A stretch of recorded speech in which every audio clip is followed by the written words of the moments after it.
In the 1980s, after a short, riveting bio snippet of Bonnie Raitt's highs during her successful music career and the lows of her drug and alcohol abusing days, she was asked by a music journalist to talk on camera about the most challenging time in her life. The interviewer had obviously assumed that the lead in video would be the perfect segue into her answer about her struggle with addiction. She surprised him. In fact, even before her days of drugging, it was high school that was the most difficult time for Raitt. She was uncomfortable in her own skin all through it, and said she would never want to go back to that time period. I felt immediately validated after watching this. My own childbirth story may not have ever happened, but for my own starring role in a drama that was set in the time period that is everything after the relative safety of junior high. High school is a wicked institution for anyone to get through for many reasons. It's a time when hormones run amok en masse in boys and girls, pushing every pimple to the surface and launching a menstrual period. The chemicals in the brain alone giving every real or perceived social slight the extra fuel it needs to bring a good spirit to her knees. Any little sense of self-doubt is exacerbated by others also doubting you. It is survival of the fittest in many ways. The prettiest, the smartest, the most athletic, the richest, hell, the most popular for any reason. And I could claim none of those honors. Add to that all of the chaos and tyranny in my home life, making it one of the most agonizing time periods of my life. My father, Arnie, was 30-something, married to his third but not final wife. He was supporting 8 kids and an extremely opinionated mother-in-law we knew as Nana. My self-esteem and overall emotional well-being was, I am convinced, the very last thing on his mind. But as I had become and made the mistakes of a parent myself, I no longer fault him for his seeming disregard for me. It wasn't personal.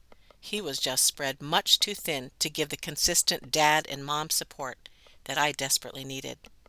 Because of him, me, and the time that it was just an icky era for me. I was 15 years old. I felt ugly, angry, unwanted, and for the most part worthless. I did my best to fit in. Like the majority of teenage girls, I felt uneasy in my own skin, which made me socially awkward. On top of that, I was barely keeping up academically. From our tumultuous beginnings in Eagle Butte, South Dakota, the Lakota home and tribal headquarters of my mother's family, and the well-to-do home of my father's German immigrant family, we had moved all over the western United States and had settled in Spokane, Washington. We lived in Spokane for 7 years, the longest we had lived in one place. The Potter family lived on one side of us. I walked to the bus stop every morning with Robin Potter. Her parents smoked heavily. She was spindly, had freckles, and little color in her skin. She was, by my estimation, not at all attractive. But she did have the girl balls to try out for the cheerleader squad in our 9th grade, and made it. And despite her telling me that I could do it too, I was just too fearful of the potential rejection. The Matsui family lived up the street. Jeff played basketball and wrestled with my older brother Steve. My brother was popular, good-looking, and an athlete.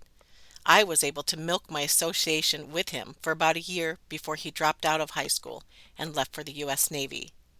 Mount St. Helens erupted in western Washington on May 18, 1980. The volcanic ash traveled 500 miles and blackened the sky soon after we arrived home from Sunday Mass. The soot raised hell with vehicles all over the city, and the haze lasted for weeks. But for me, it paled in comparison to the disaster that would hit even closer to my home. In August 1980, only 10 months away from my graduation from West Valley High School, Arnie announced that he would be moving us from our sleepy West Coast suburban Spokane neighborhood 2,000 miles east to inner city St. Louis, Missouri. He had just 2 months before become a born-again Christian and decided that he was being called to study the Bible at a seminary in the Midwest. I thought he did fine providing for us as a meat cutter, but apparently he felt his newfound love of the Lord meant something loftier for him. All that disruption may have been well and good for him, but not good news for me and my siblings, and it was hardest on me and my sister Denny. Not only were we being forced to leave every friend that we had known since elementary school, we were moving to an entirely unknown part of the country. We were both in high school, and we had no say whatsoever in the matter. I don't remember anything about the move itself, but I will never forget the culture shock of moving from a completely white-bread West Coast high school to an inner-city, big-city school that was undergoing the first wave of mandatory school racial desegregation efforts. Desegregation was, at the time, a concept that was as foreign to me as St. Louis was. McKinley High School, now the McKinley Classical Leadership Academy, a revamped magnet school, is on the near north side of downtown St. Louis. It is located just blocks away from what was then the Cochrane Gardens housing project. The infamous Cochrane, built in 1953, was a public housing high-rise, far from any type of dwelling found in Spokane, Washington, or South Dakota. Cochrane was abandoned in 2006 and completely demolished in 2008. Most high school students who lived at Cochrane attended McKinley. The school was 95% African American and 4% poor inner city white kids. And then there was me and my sister Denny, two half American Indian, half German girls. We had very little in common with either group. We both tried hard to fit in at McKinley. It was part of our DNA to adjust to wherever in the country Arnie Schneider dragged us. I joined the all-black concert choir. I volunteered for the media club. Denny became a cheerleader and, as she always did, had many boy admirers. Even though a year and a half older than Denny, I was awkward and plain. All of it made for a very uncomfortable senior year for me, but I pushed through. Despite the fact that there were no college graduates in my immediate family, I was determined to graduate and get past high school and go on to college. I wasn't at all certain what I wanted, but I was anxious to discover a life free from Arnie, his wives, and all of the anxiety that surrounded him. I really knew nothing at all about the culture of the black kids at McKinley, but I had even less in common with the inner city white kids. They spoke with odd Missouri country accents, kept to themselves, and didn't get involved in things like choir, sports, and the media club. I became fast friends with Junie McClurking, who came from a large black gospel singing family. I had my long chestnut brown hair styled into plaited cornrows with colorful beads, learned how to make chitlins, and can still croon the bars to "God is truly amazing." It was in Spokane, but I pushed through it, and truth be told, learned some things that forever broadened my horizons. Denny did or did not fare as well depending on how you look at it. After falling in love with a boy she met at my father's new Lutheran church, she ended up getting pregnant and dropping out of high school completely. She is still married to her liberator and still lives happily in Missouri. There's one thing that should be said before I go on. My early years were filled with a lot of trauma, too much for this book, but because of it, I survived everyday life to that point by perfecting the art of dissociation. The DSM-5, the latest Bible for mental health professionals, defines dissociative disorders as being characterized by a disruption of and discontinuity in the normal integration of consciousness, memory, identity, emotion, perception, body representation, motor control, and behavior. Dissociative symptoms can potentially disrupt every area of psychological functioning. In layman's terms, dissociation is a way of coping when someone is met with life experiences that are overwhelming and are traumatic. Suffice to say, from the outside, I may have looked and acted like a normal high school girl, but I was frequently untethered from emotional and even physical sensation. I bring this up only because I believe it was this psychological coping mechanism, unhealthy as it was, that allowed me to check out during what would be, to most teenage girls, a heartbreaking year. Just 2 months away from my graduation, I met Michael. I don't know where or how it was that I met Michael. Like many difficult things I have blocked permanently from my memory, I just don't or won't remember. It wouldn't have been at school, as he had graduated high school several years earlier and was already in medical school at St. Louis University. The SLU campus was just blocks away from our home. Michael was from Montana. I was 16 and he was 22. He lived in his own apartment above a funeral home on Grand Avenue. Normally, my dad, his wife, and Nana would have objected to me seeing someone so much older than me, but Michael had several things that kept him in their favor. First, he was in college, and from all appearances confident about his future. Looking back, I realized that he was very smart, but used his intellect to manipulate me and my parents. My folks didn't seem to see it, but I felt more than a little patronized by him, and often embarrassed by his predilection for showing affection for other young women while he was with me. Second, and maybe most important to a narcissistic father who was concerned about what other people thought we looked like from the outside, he was drop-dead gorgeous. Marlboro Man gorgeous. He used his good looks and promising future to woo anyone in any given room. He was smooth. Why Michael chose me, I don't know. I still don't know. But in truth, he was a turnoff for me. I dated him, but was always suspect of his motives. The senior year clock was creeping ever closer to prom time. Michael was just a distraction for me, but as good as any other, he would be my prom date. I don't recall where the 1981 McKinley High School senior prom was held in St. Louis. I was drunk on Everclear by the time I arrived to a DJ playing Lady by the Commodores and Kim Carnes' Betty Davis Eyes. I wore a pale yellow chiffon dress that I put little pre-thought or pride into. I paid for the dress completely out of my own babysitting money. My dad and his wife would never have considered investing in such an extra expense for me. Michael knew no one at my school. It wouldn't matter. I think we stayed for all of 3 dances, and then left for his apartment. I remember only one thing after leaving the prom. At that time, my sexual experience and knowledge of all things sex was limited to 2 things that were very traumatic for me and that I will not share here. Suffice to say, sex to me was harrowing and was meant for the pleasure of the other person. I protested. Michael told me before I passed out on him that I could not get pregnant. He was the medical student after all, and who was I to question him? I didn't see Michael again after that night. I wanted nothing to do with him, parents and Nana love him or not. I ignored his calls and his visits to my house. For weeks after the prom, I didn't have the tiniest inkling that I could be pregnant, and the thought of sex with him made me nauseous. Or I thought it was because of the thought of sex with him. This may sound very cold. In fact, I would not find out until my first stint in alcohol treatment 10 years later that it was my dissociative state that allowed me to detach during the first 2 months of my pregnancy, or more likely all of it. There were certain things that I knew to be absolutely true then. One was that I could barely take care of myself.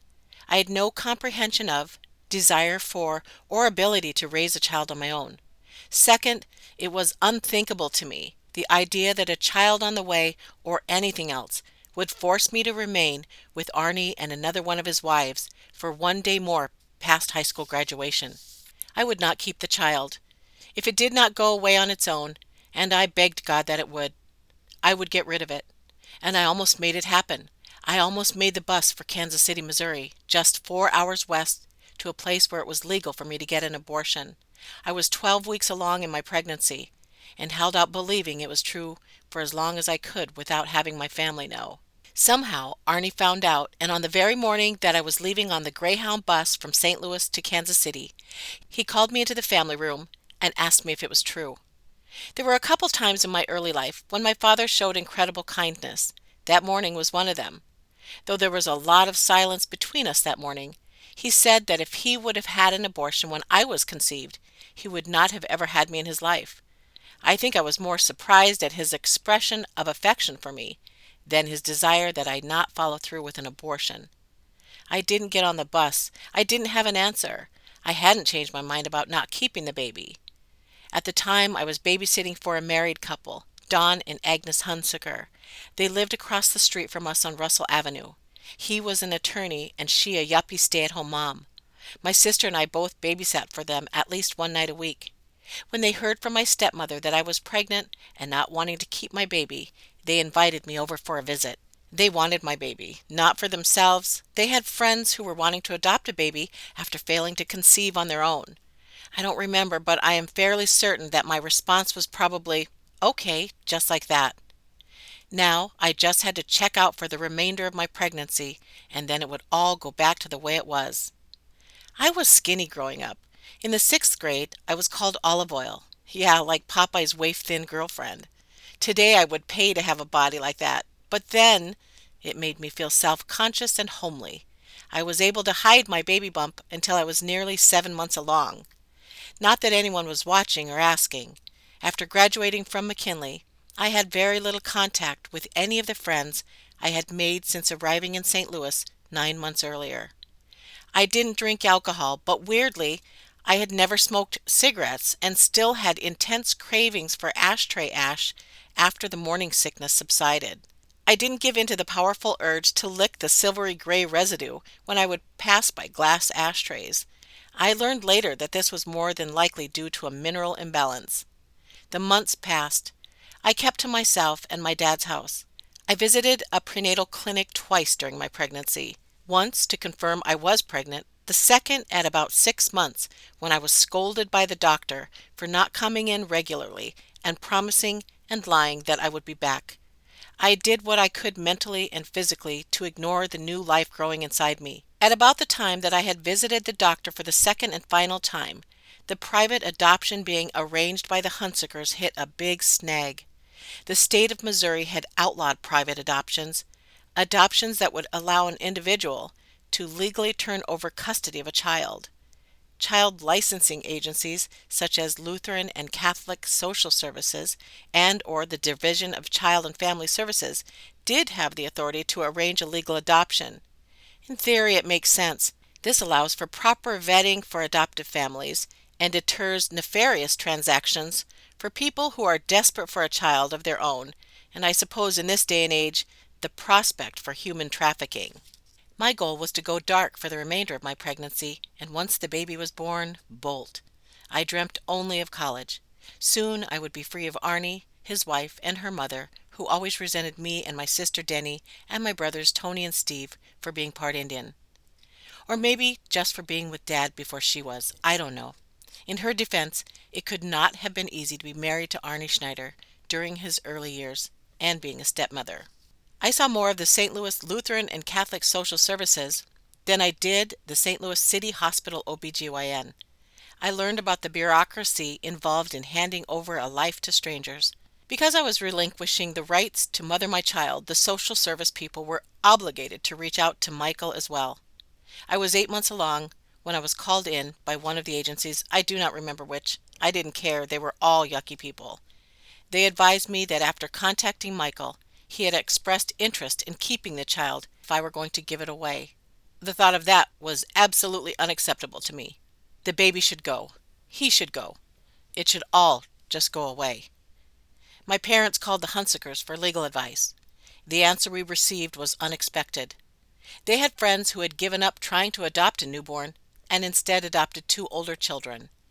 I took comfort in the idea that the baby would go to a family with children. They assured me the family was of good standing.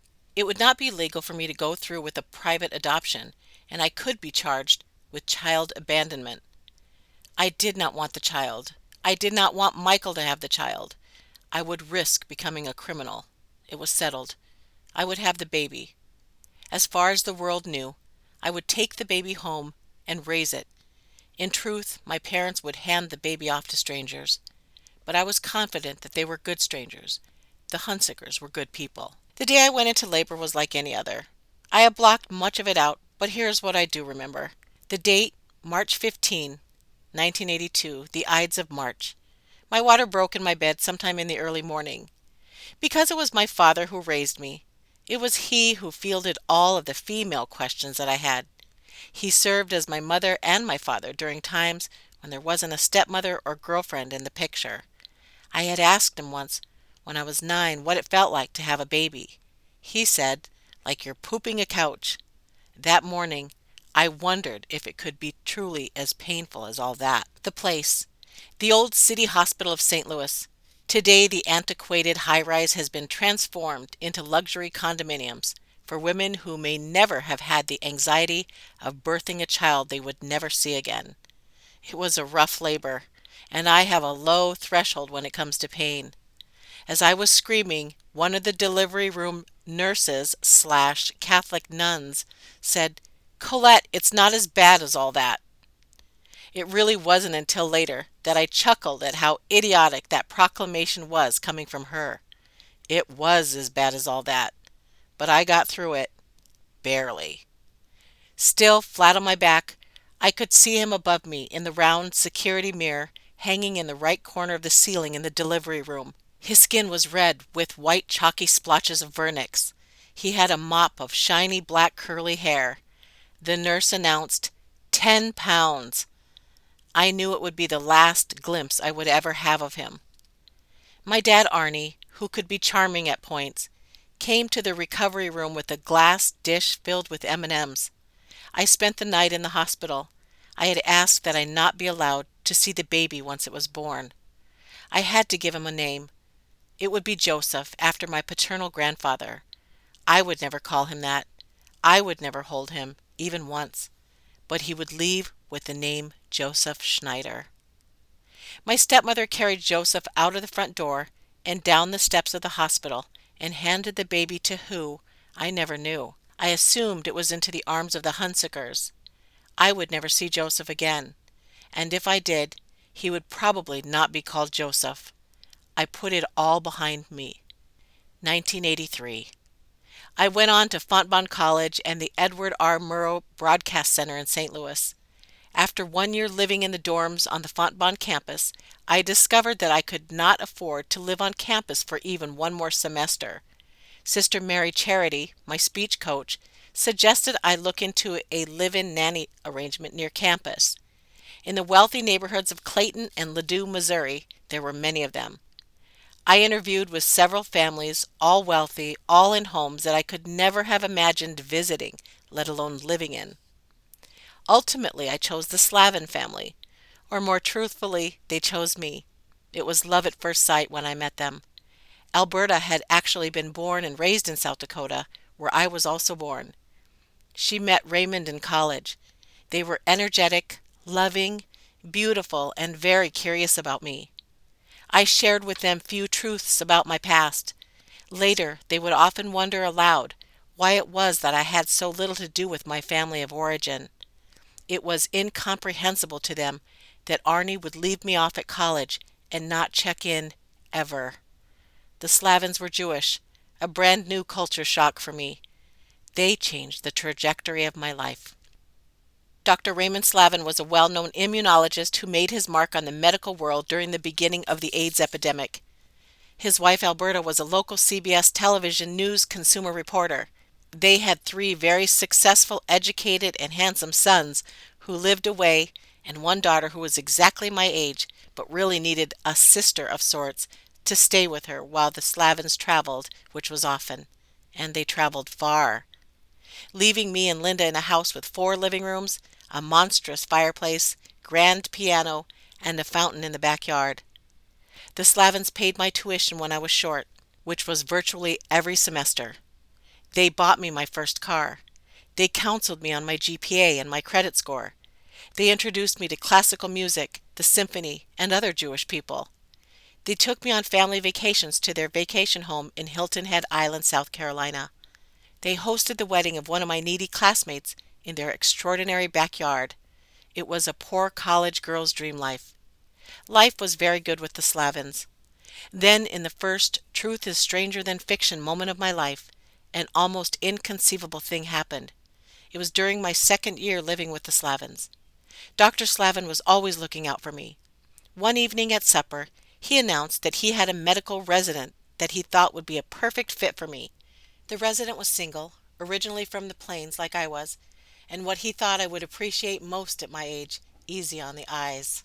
By then I was dating several young men. Most were in college, but some were not. Always the placater, I accepted Dr. Slavin's blind date for me. Could it be? I dare not ask any telltale questions. Did he happen to live above a funeral home?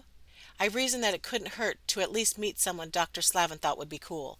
He may have said his name, but I don't recall. At any rate, what could it hurt? It was all so improbable. I must just be paranoid. McKinley High School was a world away. The Slavins would be out on that Friday evening, as was very normal for them. Linda was out with a new friend, and I would have the house to myself, just me and my blind date. Door chimes. There he was. The space between us, Joseph and my new life, collapsed, all in one swing of the palatial wrought iron front door. Lots of dark, curly, shiny black hair, just like his son. Perfect skin and teeth. Montana grinned from ear to ear. He was there in the flesh, inside the marble foyer on Polo Drive in Clayton, Missouri, just a 40-minute drive from where my father lived on Russell Street in downtown St. Louis, but what I thought was a solar system away from my new reality. Just Michael and me on a Friday rainy Missouri evening. My blind date was the father of my son.